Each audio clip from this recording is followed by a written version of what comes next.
Nous sommes le 4 novembre 1971, alors que la première fusée Europa 2 s'élance dans le ciel, une défaillance d'un de ses deux moteurs Rolls-Royce RZ-2 provoque la destruction du lanceur.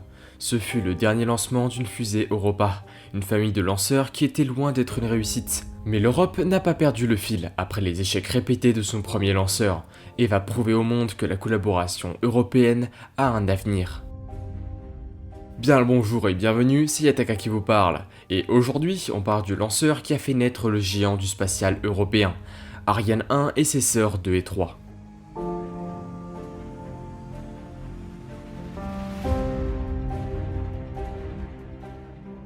En 1971, le projet de lanceur Europa est abandonné par les États européens. Le lanceur était trop petit pour lancer des satellites de télécommunications, qui prenaient plus en plus de poids chaque année. Le lanceur avait aussi de gros problèmes de fiabilité, dû au manque de coordination entre les États participants au projet. Mais l'Europe tenait à sa souveraineté spatiale.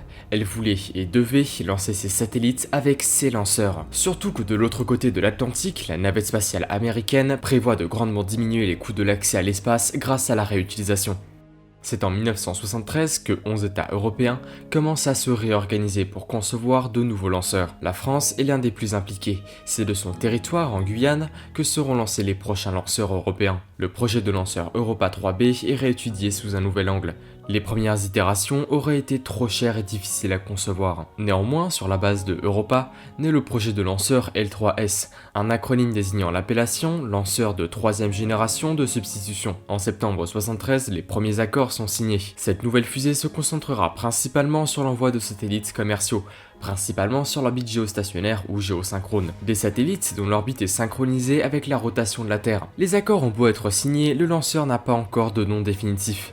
L3S n'est pas particulièrement attrayant commercialement, c'est pourquoi de nombreux noms sont étudiés. Finalement, il est choisi que ce lanceur s'appellera Ariane. Le projet serait l'un des plus grands défis d'ingénierie européens avec le Concorde. Pour pouvoir lancer une masse de pratiquement 2 tonnes en orbite géostationnaire, les ingénieurs européens vont devoir surmonter des défis technologiques dantesques. Le premier étage d'Ariane 1 est le L140. Il est propulsé par 4 moteurs Viking 2 et mesure 3,8 mètres de diamètre pour 18 de haut. Ces moteurs brûlent un mélange de diméthylhydrazine, ou UHDMH, et de peroxyde d'azote. Ces ergols sont très puissants et efficaces, mais le diméthylhydrazine est aussi extrêmement cancérigène et est difficile à manipuler dû à sa tendance à spontanément s'embraser. Au total, les 4 moteurs ont une poussée au décollage de 245 tonnes, de quoi arracher du sol les 210 tonnes du lanceur. Pour contrôler les 3 axes du lanceur, les 4 moteurs peuvent bouger de 2 degrés chacun. Pour amener les ergols dans la chambre à combustion des Vikings, chaque moteur dispose d'une turbopompe. Pour faire tourner ces pompes, une petite partie des ergols est brûlée dans un générateur de gaz. Le mélange est volontairement imparfait pour ne pas trop faire chauffer le moteur. Le résultat de cette combustion ne peut pas directement être ajouté à la chambre de combustion, notamment à cause de la pression des gaz qui est bien supérieure dans la chambre. Ces gaz sont donc refroidis par eau et injectés dans les réservoirs pour les pressuriser. Cette pressurisation évite la création de bulles dans les turbopompes. Le refroidissement de la chambre de combustion et de la tuyère est assuré par un fil de combustible injecté sur la paroi de la chambre. La chaleur infernale des produits de combustion ne rentre donc jamais en contact direct avec la paroi du moteur. Les ergols sont posés dans 2 réservoirs distincts posés les uns sur les autres, reliés par une jupe cylindrique. L'eau du système de refroidissement des gaz d'échappement du générateur de gaz se trouve dans un réservoir en forme de donut sous le réservoir de carburant. Le comburant du réservoir supérieur arrive dans les moteurs grâce à 4 tuyaux passant à l'extérieur du lanceur.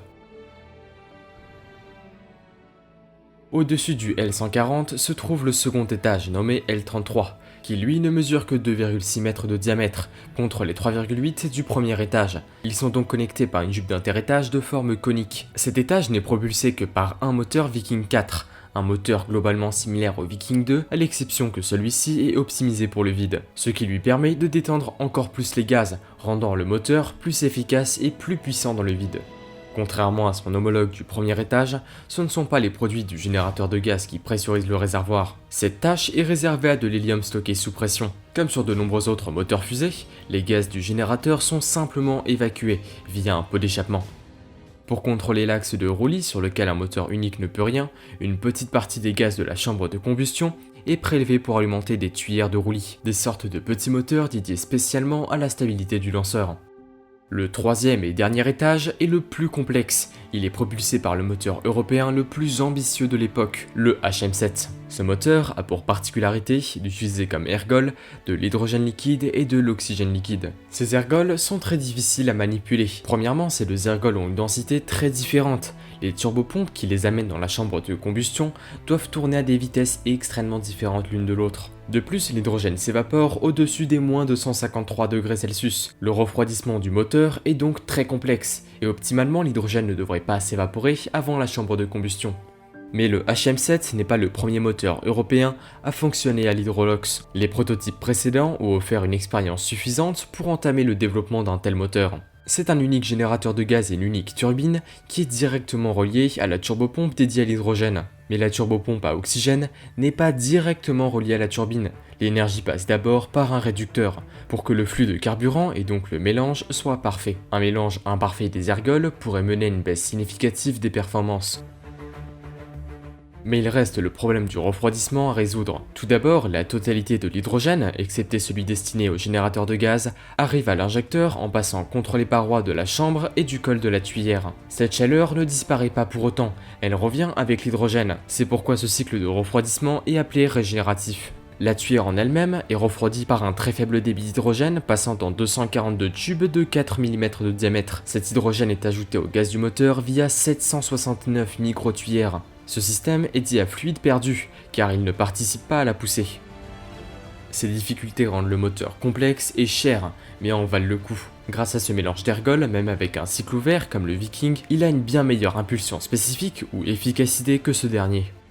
Les ergols étant à température cryogénique dans les réservoirs, l'étage est recouvert d'un revêtement de 21 mm de mousse de PVC et de 2 mm de liège. L'oxygène et l'hydrogène peuvent ainsi garder leur forme liquide. La pressurisation du réservoir est aussi assurée par de l'hélium. C'est au-dessus du troisième étage que se trouve la case à équipement et la coiffe dans laquelle se trouvent les satellites. Car une des grandes innovations de Ariane 1 est de pouvoir lancer 2 satellites en même temps, grâce au SILDA. Le SILDA protège la charge utile inférieure et soutient la supérieure. Le système rend notamment le lancement moins cher pour les clients s'ils sont 2 à partager le lanceur. Le SILDA est séparé en 2 parties pour simplifier l'installation des satellites dans la coiffe. Le 24 décembre 1979, la première fusée Ariane est sur le pas de tir. Les ergols sont chargés et les équipes au sol retiennent leur souffle. Quand à 17h14 et 38 secondes, les 4 moteurs Viking du premier étage démarrent.